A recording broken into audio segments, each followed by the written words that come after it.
So hey guys, welcome back to DMI Academy and welcome back to our exam series final year का first video बना रहा हूँ आज। और वो भी बना रहा हूँ मेरे favourite subject that is research methodology and medical statistic में। ये बहुत हार्ड सब्जेक्ट लगता है बहुत लोगों को, बट ये जो सब्जेक्ट है ये बहुत इजी है गाइज। मतलब जिसको कैलकुलेशन आते हैं, दूसरी बात जो समझ के ले सकता है, जो एग्जाम्पल दे सकता है, वो ये सब्जेक्ट में कभी कभी भी फेल नहीं होगा। ठीक है, 50 मार्क्स का सब्जेक्ट है, सिंगल पेपर है, रिसर्च और मेथोडोलॉजी दो अलग अलग टॉपिक है। ठीक है, तो बहुत बढ़िया है। मतलब मुझे तो पसंद आया, आपको भी पसंद आएगा, क्योंकि मैं इसके लेक्चर्स भी लाने वाला हूँ आगे। तो कोई टेंशन नहीं इसका, कोई ऐसे कि तुम्हारे कॉलेज में सिखा नहीं रहे होंगे या फिर कोई और चीज़ें होंगी। ठीक है, तो इसकी कोई टेंशन नहीं लेनी है, जस्ट बने रहे। इसका सब्जेक्ट कोड है IUG RM। ठीक है, एक एक करके देखेंगे आपको ये कैसे पढ़ना है, क्या पढ़ना है, कौन से क्वेश्चन पेपर को आने वाले हैं। ठीक है, कितना सिलेबस है, कौन से SCQ रहेंगे, कौन से LAQ रहेंगे, कितने मार्क्स का पेपर है, कितने घंटे मिलेंगे और कहाँ से प्रिपेयर करना है, ये सब चीज़ें ये वीडियो में बताने वाला हूँ। So stay tune. इसके 75 लेक्चर दिए, 25 LH है, 50 NLH है। ठीक है, उसके बाद देखो खाली 50 मार्क्स का एक पेपर रहेगा, प्रैक्टिकल नहीं, वाइवा नहीं, इलेक्टिव नहीं और इंटरनल असेसमेंट नहीं। मतलब PA का झंझट खत्म। ठीक है, नेक्स्ट तो यहाँ पे देखते हैं अपन सिलेबस कॉपी में आके। तो सिलेबस कॉपी में देखो सेकंड टर्म को सब पूरा रिसर्च स्टैटिक सेकंड टर्म को है।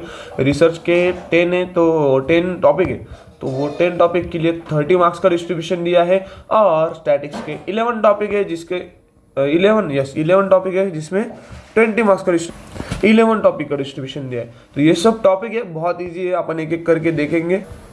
तो देखो सबसे पहले पेपर एक ही है, 50 मार्क्स थ्योरी है, 50 मार्क्स फुल। ठीक है, और थर्ड प्रोफेशनल कोर्स है, बाकी PA वगैरह टर्म वगैरह असेसमेंट कुछ भी नहीं इसके। ठीक है, उसके डायरेक्ट यूनिवर्सिटी एग्जाम है। बाकी इवोल्यूशन मेथड ये इसका कोई टेंशन नहीं इतना। ठीक है, हाँ तो पैटर्न कैसे रहेगा, सबसे पहले 10 MCQ रहेंगे आपको, 4 SCQ रहेंगे 5-5 मार्क्स के, मतलब इसके 20 मार्क्स हो गए, ये 10, और 2 LAQ रहेंगे 10-10 मार्क्स के, मतलब इसके भी 20, मतलब टोटल 50 मार्क्स का आपका पेपर रहेगा। 10 MCQ, 4 SAQ एंड 2 LAQ, जिसको आपको 1.5 आवर मिलते हैं यूनिवर्सिटी में। जैसे मैंने आपको हाईलाइट करके दिया है, जैसे रिसर्च फर्स्ट टॉपिक है इंट्रोडक्शन टू रिसर्च, यहाँ पे SAQ आने वाला है आपको। ठीक है, historical development in the research, या ये भी SAQ के लिए, खाली रिसर्च टाइप जो है वो SAQ LAQ MCQ तीनों के लिए। रिसर्च एथिक्स जो है वो MCQ SAQ के लिए है। रिसर्च डिजाइन टर्मिनोलॉजी, यहाँ से आपको LAQ आएगा। मतलब रिसर्च के जो LAQ है वो आपको, ये देखो ये 3 टॉपिक है, यहाँ से आपको 2 LAQ 100% आ जाएगी। मतलब LAQ के लिए प्रिपेयर करना है तो 3, 5 एंड 6 ये टॉपिक आपको LAQ के लिए प्रिपेयर करने। फिर SAQ के लिए प्रिपेयर करने तो जैसे 4 SAQ आने वाले, तो ये 6 टॉपिक, इनमें से 4 SAQ आएंगे आपको, तो इतना ही प्रिपेयर करना है। बाकी देखो, बाकी खाली MCQ के लिए बस, बाकी कुछ भी नहीं है, डायरेक्ट MCQ इसमें खाली। ठीक है, 9th और 10 में। बाकी जो रिसर्च का पेपर है, स्टैटिक्स का पेपर है, तो यहाँ पे देखो 2 SAQ आने वाले आपको। 2 SAQ जो है इसमें से 3 टॉपिक से जाए, और एक LAQ आएगा आपको ये टॉपिक में से। SAQ और LAQ का भी डिस्ट्रीब्यूशन बताने वाला हूँ। ठीक है, ये देखो यहाँ पे SAQ आने वाला है, प्रोबेबिलिटी से आपको एक SAQ फिक्स आएगा। ठीक है, और बाकी collection and presentation of data, इससे एक SAQ फिक्स आएगा। जो कुछ पैरामेट्रिक नॉन पैरामेट्रिक टेस्ट है, तो इसमें से अपन बोल सकते हैं, मतलब देखो यहाँ पे अगर LAQ, तो यहाँ से LAQ आने के चांसेस ज़्यादा है, और यहाँ पे LAQ नहीं, तो यहाँ पे SAQ आने के चांसेस ज़्यादा है। तो मेरा प्रिडिक्शन ऐसे रहेगा कि 2 SAQ जो है प्रोबेबिलिटी और पैरामेट्रिक यहाँ से आएगी। ठीक है, बाकी तो सब MCQ के लिए है, बाकी इसका कुछ नहीं। MCQ का तो आप कर लोगे 100%, 10 मार्क्स MCQ के, 10 में से आराम से आपको 7 तो भी आ ही जाएंगे। आसान क्वेश्चन रहेंगे, ज़्यादा कुछ टेंशन नहीं। तो पेपर सेटिंग में सबसे पहले देखते हैं।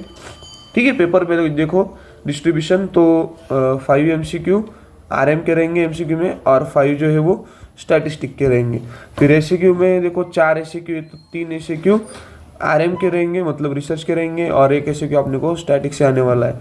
और 2 LAQ में एक RM का LAQ और एक स्टैटिक्स का LAQ, ऐसे आपको डिस्ट्रीब्यूशन पूरा रहेगा। तो जैसे MCQ में भी बताया, MCQ में देखो 2 DK के रहेंगे और एक NK का रहेगा, बाकी के 7 जो है वो MK के रहेंगे। SAQ में भी एक DK का रहेगा और 3 जो SAQ है वो अपने MK के रहेंगे, और LAQ पूरा MK रहता है, तो उसका कोई टेंशन नहीं है। ठीक है, और बाकी यही रूल है।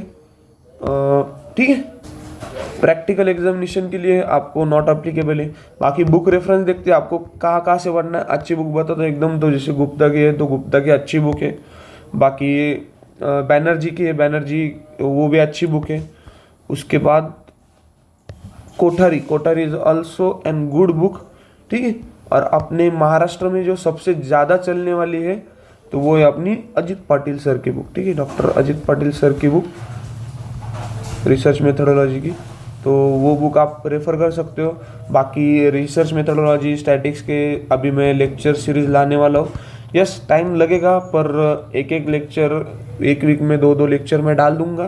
तो 21 जो चैप्टर है अपने, तो जैसे 2-1 महीने में ख़त्म कर देंगे, कोई टेंशन नहीं है। रिसर्च का कोई टेंशन नहीं गाइस, रिसर्च पूरा आपके टर्मिनोलॉजीज जितने क्लियर होंगे, आप टर्मिनोलॉजीज कितना रख सकते हो, कितने एग्जांपल्स दे सकते हो, आप कंसेप्ट कितने समझो, इस पर रिसर्च रहेगा। स्टैटिक्स में आपको कैलकुलेशन अच्छे करने पड़ेंगे, आपको चार्ट्स समझने पड़ेंगे, ग्राफिकल आपका रिप्रेजेंटेशन अच्छा होना चाहिए। उसके बाद मतलब ये सब चीज़ें आ जाती है, मतलब इसका कोई टेंशन नहीं ऐसा। और मैथमेटिक्स सबसे इम्पोर्टेंट है, बाकी कुछ नहीं इसमें, ठीक है। रिसर्च में जैसे आप आज के लेक्चर में आपको क्लियर हो गया होगा कि MCQ SCQ LQ का पैटर्न, फिर मार्क्स कितने हैं, एग्जाम को टाइम जैसे है, तो एग्जाम को टाइम में अपना 1.5 आवर आपको मिलेगा। बाकी ये MKDK तो आप देख लेना है। और बाकी जो नोट्स वगैरह है, तो नोट्स वगैरह मैंने अपने ऐप है DMAYU एकेडमी, DMAYU एकेडमी नाम का अपना ऐप है, तो वहाँ पे जाके आपने फ्री कंटेंट में, 3rd ईयर कंटेंट में आपको नोट्स देख लेने, रिसर्च के पूरे नोट्स डाले हुए हैं। और उसकी लेक्चर सीरीज जो है, फ्री लेक्चर सीरीज लाने वाला हूँ मैं, तो वो जल्द ही लाने वाला हूँ, ठीक है। विद इन फ्यू डेज अपन वो शुरू करेंगे। और बाकी कुछ नहीं, चलो मिलते हैं ऐसे एक वीडियो के साथ नेक्स्ट वीडियो में। तब तक के लिए have a nice time guys, जय हिंद।